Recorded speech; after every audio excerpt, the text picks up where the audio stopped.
അമ്മയെ സഹായിക്കാനുള്ള വ്യഗ്രതയാണെന്ന് പാവം ഞാൻ തെറ്റിദ്ധരിച്ചു. റിസോർട്ടിൽ ഒരാൾ ജോലിക്ക് വരുന്നതുകൊണ്ടുള്ള ശുഷ്കാന്തിയാണ് അതെന്ന് തിരിച്ചറിയാൻ ഞാൻ വൈകിപ്പോയി. അവൾ ഇറങ്ങിപ്പോയതിന്റെ പിന്നാലെ നീയും പോയി. പേരിനിവിടെ അന്തി ഉറങ്ങുന്നേ ഉള്ളൂ. നീ എപ്പോഴാ വരുന്നതെന്നും എപ്പോഴാ പോകുന്നതെന്നും എനിക്ക് പോലും അറിയില്ല. അമ്മയ്ക്കിപ്പോ എന്താ വേണ്ടേ? നീ ഇവിടെ നിക്കണ്ട, പൊയ്ക്കോ. എങ്ങോട്ട്? തിരുവനന്തപുരത്തേക്ക്. മുടങ്ങിപ്പോയ പഠിത്തമുണ്ടല്ലോ, കണ്ടിന്യൂ ചെയ്യാം. ഫോട്ടോഗ്രാഫിയിൽ താല്പര്യമില്ലെങ്കിൽ നീ പറഞ്ഞതുപോലെ ബിസിനസ് അഡ്മിനിസ്ട്രേഷനുമായി ബന്ധപ്പെട്ട എന്തെങ്കിലും പഠിക്കാം. അതല്ലെങ്കിൽ നിനക്ക് ഇഷ്ടപ്പെട്ട വേറെന്തെങ്കിലും. വേണ്ടമ്മേ, പുതിയ കോഴ്സൊക്കെ പഠിക്കാൻ പോയാലേ അതിന്റെ കണക്കൊക്കെ ഞാൻ പിന്നീട് കേൾക്കേണ്ടി വരും. എനിക്കിവിടെ കയ്യാളിന്റെ ആവശ്യമില്ല. അതിനിവിടെ ആസിഫുണ്ട്. എന്നെ ഇവിടുന്ന് പാക്ക് ചെയ്യാനുള്ള ബുദ്ധി ആരുടേതാണമ്മേ? അമ്മയുടെയോ അതോ ജയപാൽ ഞങ്ങളുടെയോ? ജയപാലട്ടനെ പറയണ്ട. നീ കാണിക്കുന്ന കന്നം തിരിവുകളെല്ലാം അറിയാമായിരുന്നിട്ടും രാഗിണിയുടെ പ്രൊപ്പോസൽ ജയപാലട്ടൻ പിൻവലിച്ചിട്ടില്ല. ഓ, ആ ഔദാര്യം വേണ്ടായിരുന്നല്ലോ. അതിനാര് പോകുന്നു രാഗിണിയെ കല്യാണം കഴിക്കാൻ? പറയുന്നത് അനുസരിച്ചാ മതി. രാഗിണിയുമായിട്ടുള്ള കല്യാണത്തിന്റെ ഡേറ്റ് തീരുമാനിച്ചിട്ട് നിന്നെ അറിയിക്കാം. അപ്പൊ വന്നാ മതി, ഇവിടെ നിക്കണ്ട. അമ്മയ്ക്കോ ജയപാൽ ഞങ്ങളോ തലക്കടി കിട്ടുമ്പോ ഇങ്ങോട്ട് വരാനും അങ്ങോട്ട് പോകാനും ഞാൻ എന്താ അമ്മ കളിപ്പാ വേണോ?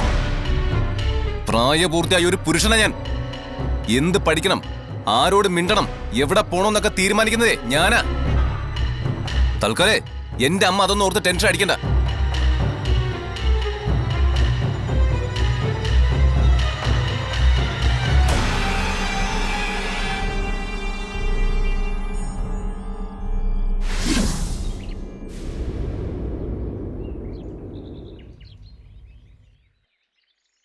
ഞാൻ നോക്കട്ടെ വരാൻ പറ്റുമെന്ന്. ഇവിടെ ആണെങ്കിൽ അതിനേക്കാൾ വലിയ പ്രശ്നങ്ങളാ.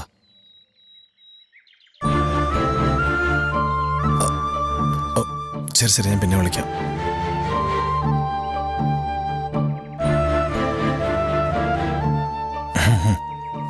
ആരാ വിനീതേട്ടാ? എവിടെ എവിടെ? ഫോണിൽ ആരായിരുന്നു? ഫോണിലോ? അതിന് ഫോൺ എവിടെ? ദേ ആ പോക്കറ്റിലുണ്ട്. ഞാൻ എടുക്കണോ? വേണ്ട, എനിക്ക് എടുക്കാന്ന് പറ്റേ ഉള്ളൂ. വിനീതേട്ടാ കളിക്കല്ലേ, ആ ഫോണിങ് തന്നെ. എന്തിനാ ഗംഗക്ക് ഗംഗയുടെ ഫോണില്ലേ? മര്യാദക്ക് പറഞ്ഞ കേക്കില്ലല്ലേ? നീ തന്നെ തരാൻ വിനീതേട്ടാ, നീ തരാൻ തരാന്നാ പറഞ്ഞ വിനീതേട്ടാ.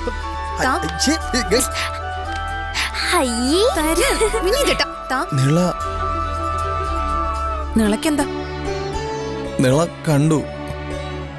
നിളെന്ത് കണ്ടു? ഗംഗ എന്നെ കടന്നാക്രമിക്കുന്നത് കണ്ടെങ്കിലേ കണക്കായിപ്പോയി. ഈ കുടുംബത്തിന്റെ ഭദ്രതയ്ക്ക് വേണ്ടിയാ. കഷ്ടമുണ്ട് ഗംഗ. ആരെങ്കിലും കണ്ടാ വിചാരിക്കും ഗംഗ സംശയരോഗിയ ഒരു ഭാര്യയാണെന്ന്. ഞാൻ ഇത്ര സംശയരോഗിയാണെന്ന് തന്നെ കരുതിക്കോട്ടെ. വിനീതേട്ടനെ ഞാൻ എപ്പോഴും കാണുന്നതേ ഒരു കാമുകിയുടെ കൂടെയാ. ആ ബന്ധം മുറിക്കാനായി ഈ ഫോൺ ഓപ്പറേഷനൊക്കെ. കാമുകിയോ? അതാര്? നിവിൻ. നിവിൻ? അയ്യ, അവനാ?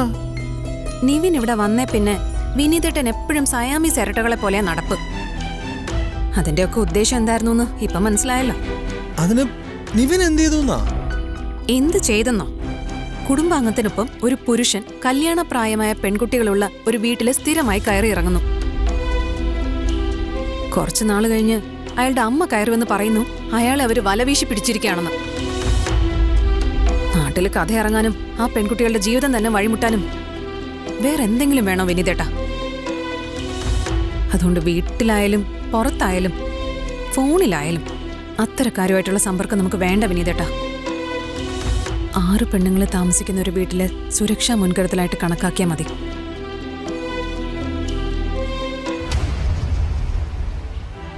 വിനീതേട്ടൻ സംസാരിച്ചോണ്ടിരുന്നത് അമ്മയോടാ? സുജാത അമ്മയോടായിരുന്നു വിനീതേട്ടാ? അതെ. എന്താ സുജാത അമ്മയ്ക്ക് വിശേഷം? ഗീതേച്ചും ദാസേണ്ണും പിന്നെയും വീട്ടിൽ വന്നിട്ടുണ്ട്. അവർക്ക് കിട്ടിയതൊന്നും പോരെ?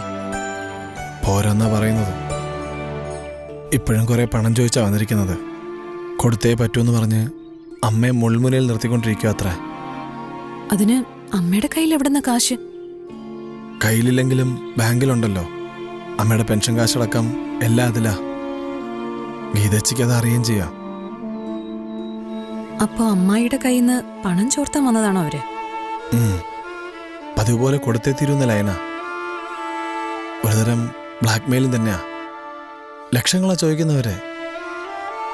പണവുമായിട്ട് ചെന്നാ മതിയെന്ന് പറഞ്ഞിട്ട് അമ്മ ബാങ്കിൽ പോയിരിക്കുക. അവിടുന്ന് എന്നെ വിളിച്ചത്. പണവുമായിട്ടല്ലാതെ തിരികെ ചെല്ലാൻ അമ്മയ്ക്ക് ഭയമാണെന്ന്. എന്നോട് അങ്ങോട്ടൊന്ന് ചെല്ലുമെന്ന് ചോദിച്ചു. വിനീതേട്ടാ, ആരുടെ ഫോണാണെന്ന് ഞാൻ ചോദിച്ചപ്പോ വിനീതേട്ടൻ എന്താ അമ്മായിയുടേതാണെന്ന് പറയാതിരുന്നെ? ആളാരാണെന്ന് അറിയാതിരിക്കാൻ വിനീതേട്ടൻ ഫോൺ കട്ട് ചെയ്യുകയും ചെയ്തു.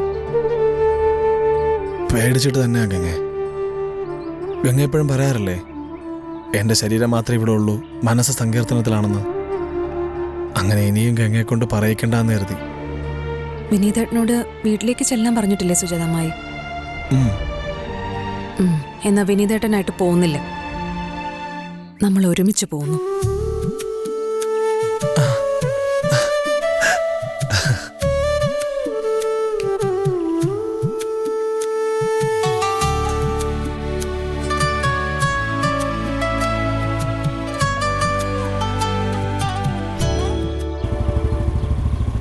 കാവേരി, കാവേരി,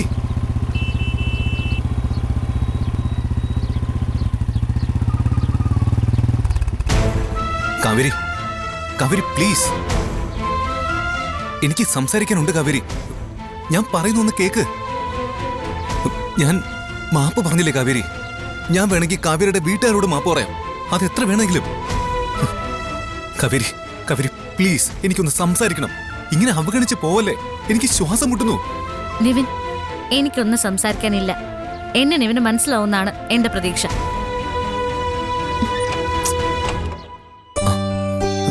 കാവേരി, അമ്മയുടെ പേരിൽ ഞാൻ മാപ്പ് പറഞ്ഞില്ലേ? അതുകൊണ്ട് എന്താ വ്യത്യാസം നിവിൻ? ഈ പുഷ്പവാടിയിൽ എങ്ങോട്ട് തിരിഞ്ഞാലും നിവിന്റെ അമ്മാവൻ കുറുകെ വരും. വീട്ടിലിപ്പോ നിവിന്റെ അമ്മയും. എനിക്ക് വീട്ടിലെങ്കിലും മനസ്സമാധാനം വേണം നിവിൻ. കാവേരി, പഴയതുപോലെ നമുക്ക് സംസാരിച്ചൂടെ? അത് അമ്മ അറിയണമെന്നുണ്ടോ? നിവിൻ, എന്റെ കുടുംബത്തിലുള്ള ആർക്കും ഒരു പ്രശ്നവും വരാതിരിക്കാൻ വേണ്ടി പ്രയത്നിക്കുന്ന ഒരാളാ ഞാൻ.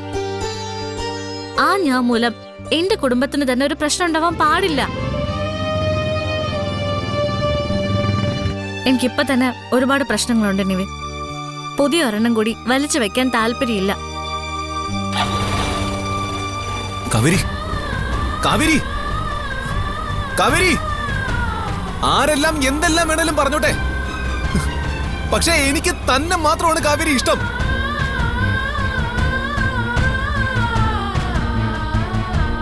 കാവേരി, ഞാൻ കല്യാണം കഴിക്കുന്നുണ്ടെങ്കിൽ അത് തന്നെ മാത്രമായിരിക്കും. Kaveri, I love you.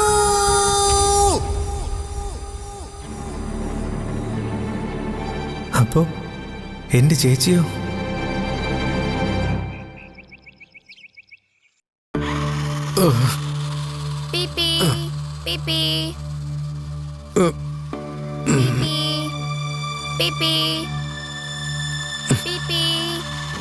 ചുമ്മാ അവിടെ ഇരുന്ന് പീപ്പി അടിക്കാതെ നിന്റെ തള്ള ചത്തോ പോയി നോക്കിട്ട് വാടി. ചത്തില്ലെന്ന് പറഞ്ഞേക്കടി.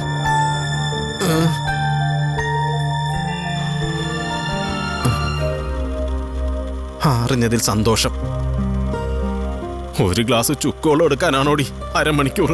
ചുക്ക് എവിടെ ഇരിക്കുന്നെന്ന് പാത്രം നോക്കി കണ്ടുപിടിക്കുകയൊക്കെ വേണ്ടേ ദാസേട്ടാ?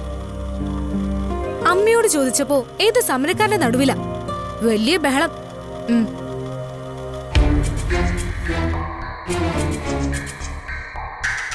സമരക്കാർക്ക് നടുവിലോ?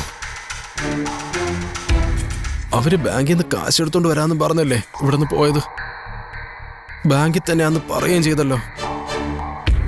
അതെന്തോ ഉടായിപ്പാണല്ലോ. ദേ, ഇത്തവണ അവരുടെ പതിവ് പരിപാടി ഇറക്കാനാണെങ്കിൽ ദാസിന്റെ തനിക്കോണം അറിയുവേ. ദാസേട്ടൻ എന്തിനാ എന്നോട് തട്ടിക്കയറുന്നത്? ഞാൻ പറഞ്ഞിട്ടാണോ അമ്മ ഓരോന്ന് ചെയ്യുന്നത്? നീ പറഞ്ഞിട്ട് ഓരോന്ന് ചെയ്യണമായിരുന്നടി. അങ്ങനെയാണെങ്കിൽ നീ മിടിക്കുകയാണെന്ന് ഞാൻ പറയും. കൂട്ടുകാർ ഓരോരുത്തരുടെ ഭാര്യമാര് സ്വന്തം വീട്ടിൽ നിന്ന് അടിച്ചോണ്ട് വന്ന കഥയൊക്കെ കേൾക്കുമ്പോ കൊതിയാവുക.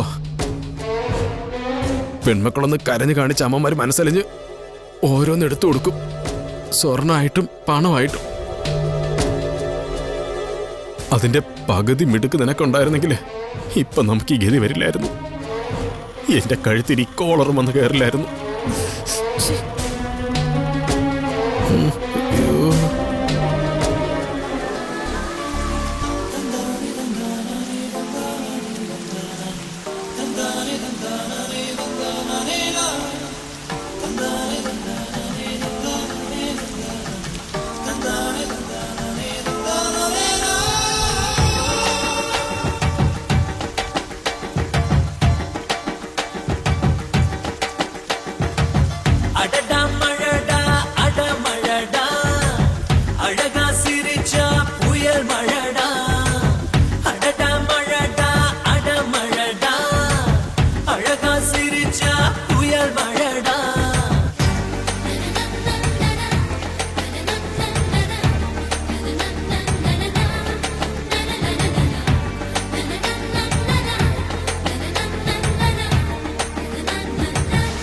മഴ പെയ്ത അപ്പ ചാടിക്കോളും. ഇവിടെ ഇരുന്ന് രണ്ടക്ഷരം പഠിക്കാൻ പറഞ്ഞാൽ കേൾക്കില്ല. എഴുതങ്ങോട്ട്. ഭഗിനി എഴുതിയോ? എഴുതി. അടുത്തത് ഋഷി. ശ്രദ്ധിച്ചെഴുതണം. നിങ്ങളടി പറഞ്ഞ ശ്രദ്ധിക്കണമെന്ന്. അമ്മ എന്താടി നുള്ളല്ലേ? സമാധാനായിട്ട് പറഞ്ഞു കൊടുക്ക്. എത്ര തവണ പറഞ്ഞു കൊടുത്തതാ? എന്തിട്ടും തലയിൽ കയറുന്നുണ്ടോ? അതെങ്ങനെയാ? മൊബൈലിലും റീലിലും ഒക്കെ അല്ലേ ശ്രദ്ധ. ഇംഗ്ലീഷ് ഞാൻ നല്ലോണം എഴുതുന്നില്ലേ? മലയാളത്തിലല്ലേ ഇത്തിരി കുഴപ്പമുള്ളൂ. അതെന്താടി മലയാളം നിനക്ക് അതുപോലെ പഠിച്ചാ? ഈ ഋഷീന്റെ ഇറ് പോലത്തെ ഏടാ കൂടെ അക്ഷരങ്ങളല്ലേ മലയാളത്തിലുള്ളത്. ഈ ഇറ് കൊണ്ട് ഋഷിക്കല്ലാണ്ട് വേറെ ആർക്കും ഉപയോഗം? ഇറ കൊണ്ട് മലയാളത്തിൽ കുറെ അധികം വാക്കുകളുണ്ട് മോളെ. ഋഷഭം, ഋതു, ഋണം, ഋഗ്വേദം, ഋതുമതി, അങ്ങനെ ഒരുപാട് വാക്കുകളുണ്ട്. ഋണമോ? അതിന്റെ അർത്ഥം എന്താമേ? ഋണമെന്ന് വെച്ചാ കടം, ബാധ്യത. അങ്ങനത്തെ വാക്കൊക്കെ മലയാളത്തിലുണ്ടോ? ഞങ്ങള് പഴയ ആൾക്കാർക്ക് അറിയുന്ന പല വാക്കുകളും നിങ്ങൾക്കറിയില്ല. അത് ദോഷമൊന്നുമല്ല കേട്ടോ. നിങ്ങൾ പറയുന്ന പലതും ഞങ്ങൾക്കും പിടിയിട്ടാറില്ല. മക്കളുടെ മുന്നിൽ ചെറുതായി പോണ്ടാന്ന് കരുതി ചിരിച്ചോണ്ട് അങ്ങ് നിൽക്കുന്നേ ഉള്ളൂ. അമ്മ ഏത് ക്ലാസ് വരെ പഠിച്ചു? അത്യാവശ്യം പഠിച്ചിട്ടൊക്കെ ഉണ്ട്. പക്ഷേ ഒരു സർട്ടിഫിക്കറ്റ് എടുത്ത് കാണിക്കാൻ 10ന്റെ പടി കടന്നില്ല. ഇംഗ്ലീഷ് കുറച്ച് പാടായിരുന്നു, കണക്കും. എങ്കിലും പാസ്സാവുമായിരുന്നു. എന്നാലും ഈ കണക്കെന്ന് വെച്ച എന്താ അമ്മ? കണക്കെന്ന് വെച്ചാ മാത്സ്. എന്നിട്ട് പറയാമേ. 9ാം ക്ലാസ് പരീക്ഷയുടെ സമയത്താ അമ്മയുടെ മരണം. അതോടെ 51 അക്ഷരങ്ങളും അടുപ്പിലായി. ഹോ, പെണ്ണുങ്ങൾ പഠിച്ചിട്ട് ഒന്നും ചെയ്യാനില്ലെന്നാ അന്നത്തെ ആൾക്കാരെ കാഴ്ചപ്പാട്. നിങ്ങൾക്കൊരു കാര്യം കേൾക്കണോ? അന്ന് ഞാൻ കവിതയൊക്കെ എഴുതുമായിരുന്നു. കവിതയോ? My God. അതെന്താ, ഞാൻ കവിത എഴുതാ കൊള്ളൂലേ? അങ്ങനെയൊന്നുമില്ലമ്മേ. അമ്മ എഴുതിയത് ഒരെണ്ണം ചൊല്ലമ്മേ. അതൊന്നും വേണ്ട, ശരിയാവില്ല. പ്ലീസ് അമ്മ, പ്ലീസ്. ഞാനൊന്ന് ഓർത്തു നോക്കട്ടെ, കളിയാക്കരുത്. ഇല്ലെന്നേ.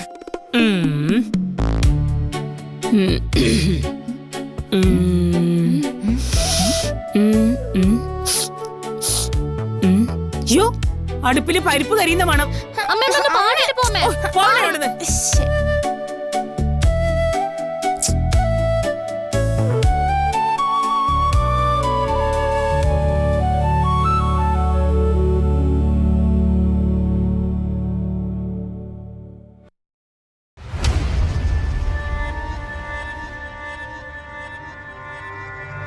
അച്ഛാ, എന്നെ ഇവിടത്തെ സ്കൂളിലാണോ ചേർക്കുന്നേ? നിനക്കെന്താടി ഇപ്പൊ അറിയണ്ടേ? നിന്നെ എവിടത്തെ സ്കൂളിൽ ചേർക്കണോ അമേരിക്കയിലെ സ്കൂളിൽ ചേർക്കണോ എന്നൊക്കെ ഞാൻ തീരുമാനിക്കും. ദാസിനെ ചോദ്യം ചെയ്യാനൊന്നും ആരും നിൽക്കണ്ട.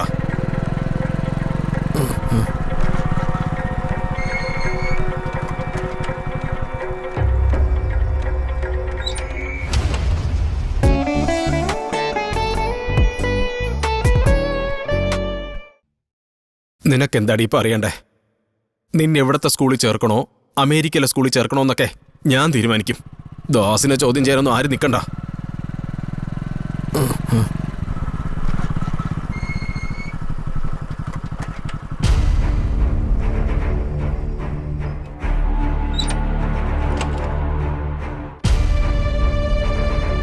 പൊന്നു ഗംഗ ആന്റി. സുഖമല്ലേ അളിയാ? എവിടെയാടി നിന്റെ തള്ള? അല്ല അമ്മ. അമ്മ വന്നിട്ടില്ല അളിയാ, ഞങ്ങളെ വന്നിട്ടുള്ളൂ. ഞാൻ എൻ്റെ ഭാര്യയോടാ ചോദിച്ചത്. ഓ, ഭാര്യയോടാ ചോദിച്ചെന്ന്? അമ്മ എവിടെയാണെന്ന് അറിയില്ല ദാസേട്ടാ. ഇപ്പൊ വിളിച്ചിട്ട് കിട്ടുന്നില്ല. ഇനിയും വിളിക്കടി, എനിക്കറിയണം എന്തിനായി ഗുണ്ടകളൊക്കെ ഇങ്ങോട്ട് പറഞ്ഞു വിടുന്നതെന്ന്. ഗുണ്ടകളൊക്കെ വന്നിട്ടുണ്ടോ? ഞാൻ കണ്ടില്ലല്ലോ അളിയാ. എടാ നീ കളിക്കല്ലേ, ഉമിനീര് പോലും നേരെ ചൊവ്വ ഇറക്കം വയ്യാതെ നിൽക്കുവാ ഞാൻ. എനിക്ക് പ്രതികാരം ചെയ്യണമെന്നുണ്ടായിരുന്നെങ്കിലേ നിന്റെ പെങ്ങളിപ്പോ നടു നിവർത്തി നേരെ നിൽക്കില്ലായിരുന്നു.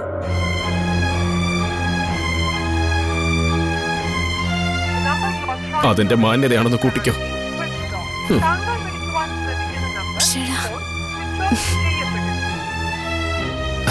ഒരു മിനിറ്റ് മുമ്പ് അത് അളിയന്റെ ഭാര്യയായിരുന്നില്ലേ? ഇപ്പൊ എന്റെ പെങ്ങള് മാത്രമായോ? അല്ലെങ്കിലും വേറൊരാളായിട്ട് പ്രശ്നം ഉണ്ടെങ്കിൽ വീട്ടിലെ പെണ്ണുങ്ങളോട് തീർക്കുന്നത് മോശമല്ലേ അളിയ?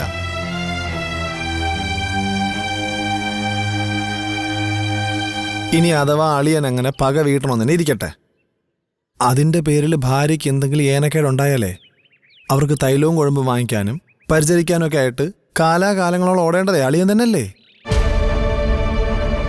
അല്ലാതെ ഭാര്യ വീട്ടുകാർ റിപ്പയർ തരേണ്ട കളിപ്പാട്ടാണ് പെണ്ണെന്ന് എഴുതിയോ? അളിയൻ കൈവയ്ക്കാണെന്ന് ഇറങ്ങിത്തിരിക്കല്ലേ, 10 പൈസ ഇവിടും തരില്ല.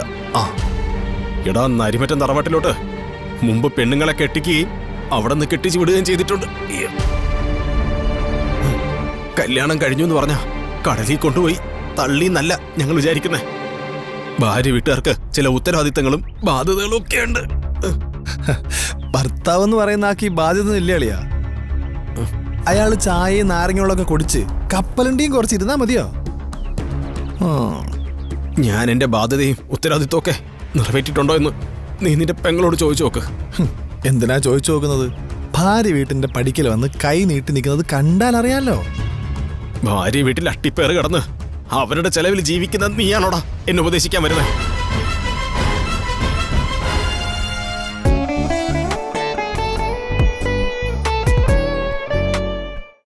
എന്തിനാ ചോദിച്ചു നോക്കുന്നത്?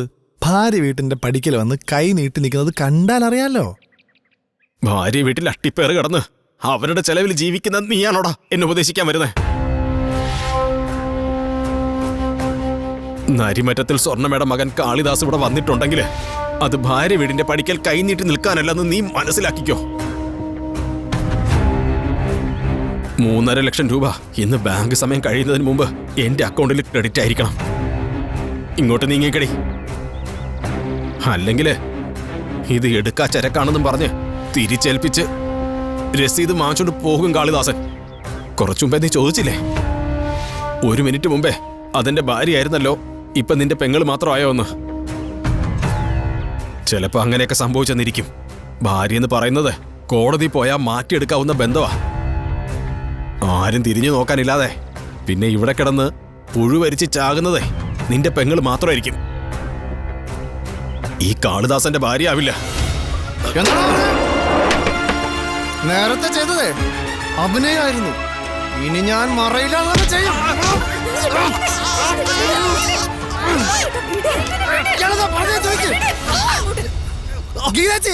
ഇനി ദാസേട്ടനെ തൊടുന്നതിന് മുന്നേ എന്നെ നീ അങ്ങ് കൊന്നേക്കണം.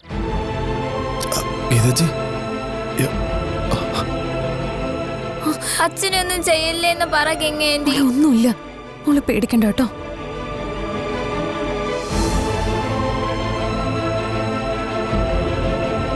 ഭാര്യ വീട്ടിലെ അളവറ്റ സമ്പത്തിന്ന് കുറച്ച് കോരിയെടുത്ത് വിദേശത്ത് പോയി സുഖിക്കാനല്ല ദാസേട്ടൻ ഇവിടെ വന്ന് പണം ചോദിച്ചത്. ദാസേട്ടനെ നൊന്തുപെറ്റ അമ്മ സ്വർണ്ണമ്മ സീരിയസ് ആയിട്ട് ഹോസ്പിറ്റലിൽ കിടക്കുക. ഒരു നടുവേദന എന്ന് മാത്രമേ ആദ്യം കരുതിയുള്ളൂ.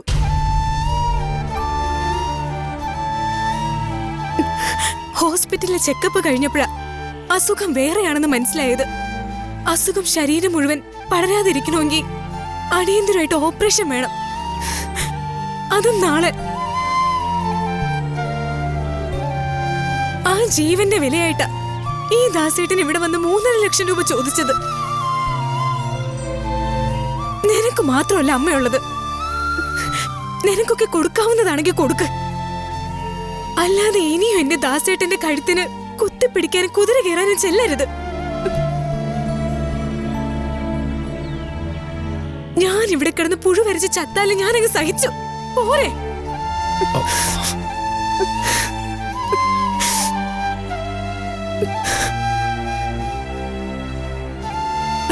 ഞാൻ പോട്ടെ ഗീതേ. പണം സംഘടിപ്പിക്കാൻ വേറെ വഴി എന്തെങ്കിലും ഉണ്ടോ എന്ന് നോക്കാം. നിന്നെയും കുഞ്ഞിനെയും ഇവിടെ നിർത്തിയിട്ട് പോകുന്നത് ഉപേക്ഷിച്ച് കളയാനല്ല. ഇത്രയും നാണം കെട്ടെങ്കിലും പണം കിട്ടിയാ അത് വാങ്ങിച്ചോണ്ട് വരാനാ. പണം മിച്ച വാങ്ങിയതാണെങ്കിലും ജീവൻ രക്ഷിക്കാനാവുമല്ലോ. അമ്മയായി പോയില്ലേ?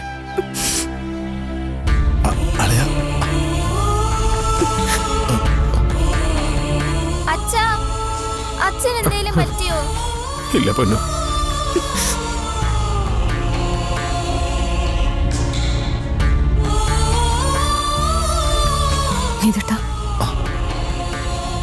ചെയ്യുന്നതൊക്കെ പിഴയ്ക്കാണല്ലോ ഗംഗ.